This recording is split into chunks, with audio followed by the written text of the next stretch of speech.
कितने दर्द ले आए हैं हम तो तेरी चौखट से, अपने गम छुपा लेंगे हम झूठी मुस्कुराहट से। रोज मेरा बढ़ता जाए कोई तो संभालेगा, राह मिले अब हमको दिल के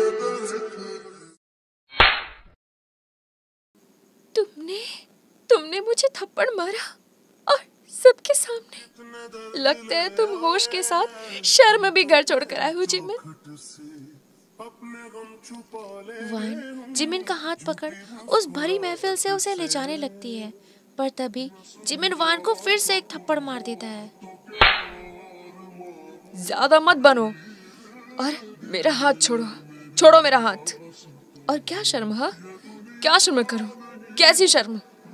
तुम्हें शर्म आई जब तुम उस जंकू की बाहों में बाहें डालकर लेटी हुई थी? जिमिन, मैंने तुम्हें कितनी बार कहा कि ये सच नहीं है, और प्लीज ऐसे सबके सामने मत कुछ कहो। घर चलो, घर चल के बात करते हैं ना। वाइन जिमिन का हाथ दोबारा पकड़ ले जाने लगती है, पर जिमिन वाइन को जोर से धक्का देकर बोलता है, अरे हट, नहीं रहना तू जैसी औरत के साथ एक छत के नीचे, और मैं नहीं रह सकता, समझी? और इस दुनिया से क्यों छुपे? हाँ, इन्हें भी तो पता चलना चाहिए। रुको। ऐसा बोल जिमिन माइक ले लेता है और बोलता है, ladies and gentleman, meet this women, इस औरत से मिलो, और अगर दिल करे तो कोई भी आओ और ले जाओ इसे। वैसे भी बिकाऊ है, कहीं भी बिक जाती है बेचारी। मेरे पास पैसे थोड़े कम थे तो बिक गई, और बेचारी बिकी बिकी फिर रही है, फिर बिकना चाह रही है। हाँ, है ना वाइन? बिकना चाह रही हो ना तुम? सभी लोग जो पार्टी में थे सब वाइन को घूरने लगे, और वाइन अपना सर नीचे कर सिसक रही थी।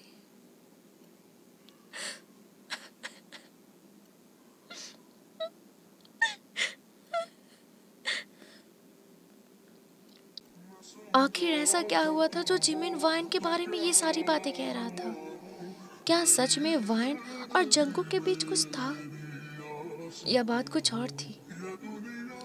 अब आगे देखते हैं कि वाइन जिमिन की ये सारी बातें सुन उस भरी महफिल में सिसक रही थी। जिमिन जब देखता है कि वाइन किसी बेबस की तरह सर झुकाकर सिसक रही है, तो वो वाइन के पास जाकर उसकी ठुड़ी को पकड़ वाइन का चेहरा ऊपर करके कहता है, अरे रे रे रे रे रे, देखो क्या हुआ? नजर मिलाने के काबिल नहीं हो ना इस महफिल में।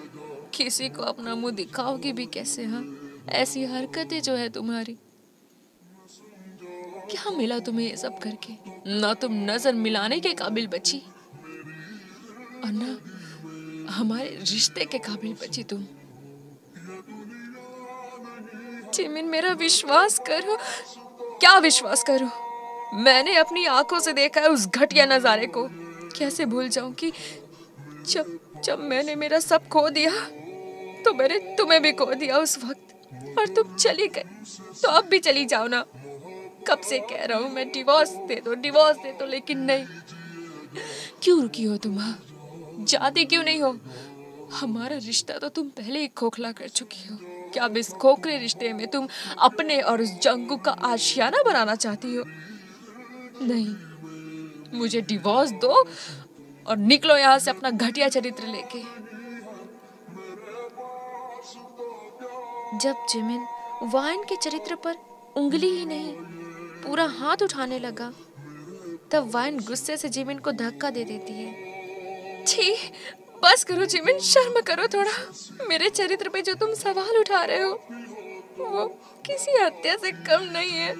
और रही बात डिवोर्स की, तो तुम्हें डिवोर्स चाहिए ना? दूंगी, जरूर दूंगी, पर उसके पहले मेरे एक सवाल का जवाब दो। आओ मेरे साथ। जिमिन का हाथ जोर से पकड़ वाइन उसे ले जाती है। पार्टी में जितने लोग मौजूद थे सब उन्हें देखते ही रह गए। दरअसल जिमिन के पापा ने जिमिन के लिए पार्टी रखी थी, क्योंकि जिमिन की बीमारी, हाँ, जिमिन को एक बड़ी बीमारी थी। आर्मी प्लीज, मैं कोई बीमारी का नाम नहीं लूंगी, क्योंकि कहते हैं ना कि पूरे दिन में एक बार माँ सरस्वती गले पे बैठ जाती है। तो मैं नहीं चाहती कि कुछ भी अर्थ का अनर्थ करूं मैं।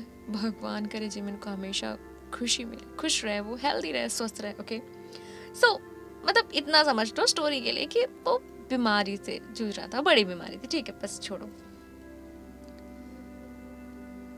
और उसमें इतना ज्यादा पैसा लग रहा था कि जिमिन की पूरी कंपनी बर्बाद हो गई थी, और इसी डाउनफॉल के कारण सब बर्बाद सा हो गया था। वान जिमिन की वाइफ थी, उनकी शादी को 1 साल ही हुए थे, और इस मुसीबत के वक्त में भी वान जिमिन के साथ खड़ी थी। पर इन सब के बाद भी जिमिन ऐसा क्यों कह रहा था? क्यों वो वान के चरित्र पर सवाल उठा रहा था? वान जिमिन का हाथ पकड़ उसे ब्रिज के पास से होते हुए नदी के किनारे लेकर चली गई। रात का समय था, 10 बज रहे थे। सब कुछ सुनसान सा होने लगा था, और वान की आंखों में आंसू और गुस्सा दोनों था। तुम मुझे यहाँ क्यों लेकर आई हो? क्या तुम इस नदी के पानी में डूबकर मरना चाहती हो? चलो अच्छा है, कुछ तो अच्छा सोचा तुमने।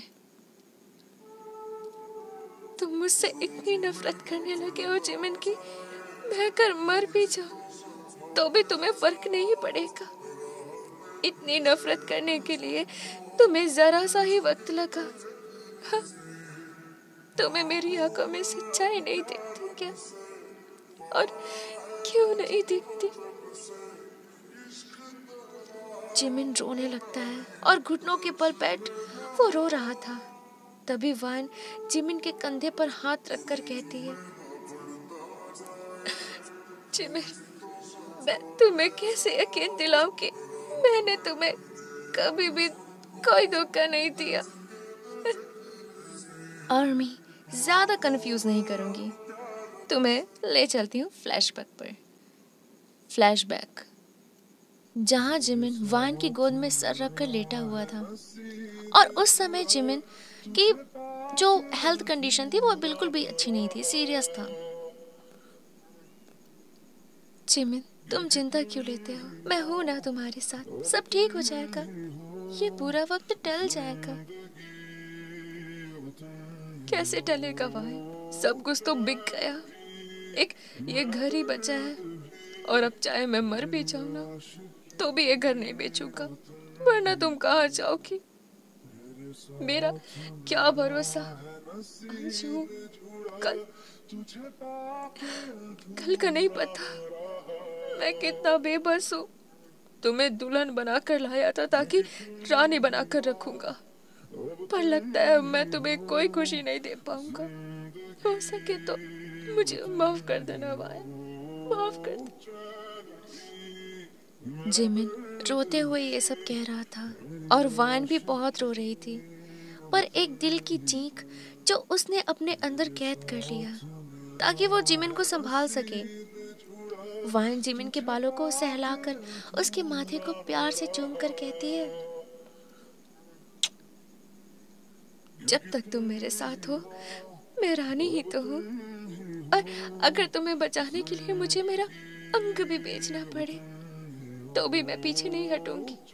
तो ये घर क्या चीज है? सुनो, मेरी तरफ देखो। जिमिन वान की गोद से उठकर वान की आंखों में देखने लगता है, और वान जिमिन के चेहरे को पकड़कर कहती है, सब ठीक हो जाएगा। हर दिन एक जैसा नहीं होता, और तुम्हें मुझ पर विश्वास तो है ना? सब ठीक हो जाएगा, भगवान सब ठीक करेंगे। वान, मैं जानता हूँ तो मेरे साथ हो हमेशा, पर मैं तो तुम्हारे लिए एक बोझ हूँ। वाइन ये सुन जिमिन के सीने में अपना सर रखकर रोने लगती है। ऐसी बातें क्यों करते हो? क्यों ऐसी बातें करके मुझे जिंदा मारना चाहते हो? तुम मेरे हो और मैं तुम्हारी। हम कभी एक दूसरे पे बोझ कैसे बन सकते हैं? तुम ऐसा कैसे बोल सकते हो? जिमिन इतना डीप इंटेंस में खो जाता है कि वाइन को पकड़कर उसे किस करने लगता है।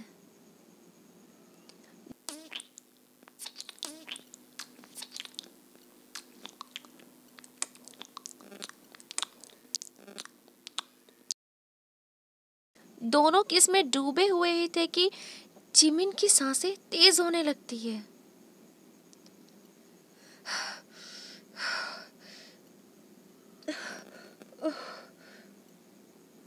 जिमिन, जिमिन तुम्हें क्या क्या फिर से?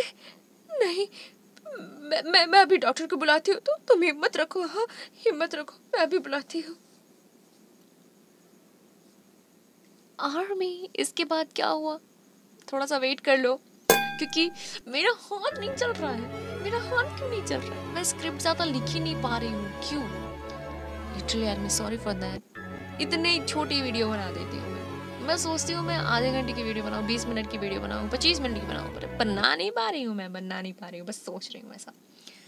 बट सॉरी फॉर दैट, क्योंकि ना मेरे अभी बहुत सारे सीरीज चलने लग गए हैं। सो जंकू की सीरीज चल रही है, अभी जिमिन की सीरीज भी चल गई, त्योंग की सीरीज पे भी मैं काम कर रही हूँ, वो भी जल्दी अपलोड होगी उस पे भी, एंड शुगा की, जे होप की, यार सो बहुत सारे मतलब हो गए हैं ना।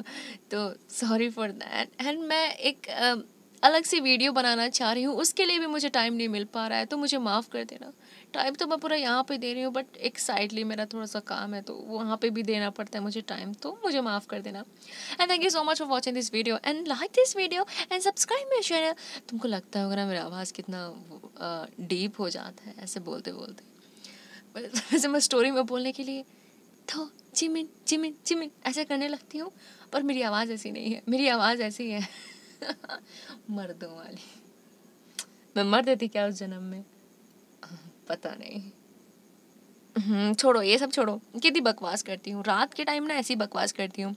और यार मेरे को रात में क्यों रिकॉर्डिंग करती हूँ मैं? क्योंकि मेरे को टाइम ही नहीं मिलता ना। सुबह सुबह कैसे टाइम मिले यार? इतनी सारी नॉइसेस होती है, तो वीडियो कैसी अच्छी बनेगी? तो मेरे को रात का वेट करना पड़ता है। स्टिल मेरा सिर दुख रहा है, बट मैं तरोताज़ा हूँ। चलो, कितनी बक बक बक बक कर लेती हूँ, इसी में मैं वीडियो की लेंथ बढ़ा देती हूँ, मुझे माफ़ कर देना। Thank you so much army for watching this video and channel को सब्सक्राइब कर लो यार। सब्सक्राइबर्स नहीं बढ़ रहे हैं मेरे, करो जल्दी से। ठीक है, बाय बाय बाय।